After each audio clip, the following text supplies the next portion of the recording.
শীর্ষে নিয়ে যেতে পারবো।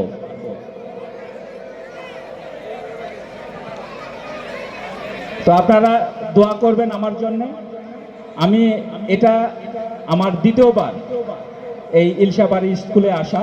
প্রথমবার এসেছিলাম, এখানে রাসু মোল্লা ভাই আছে, তারপরে তাদের সভাপতি সেক্রেটারি এবং জাকির হোসেন চঞ্চল সভাপতি। তো তাদের সৌভাগ্যে এখানে আসা হয়েছে। আর দ্বিতীয়বার আজকে আমার গ্রাম হচ্ছে বোয়ালিয়া ইউনিয়ন, নওগাঁ সদর থানা।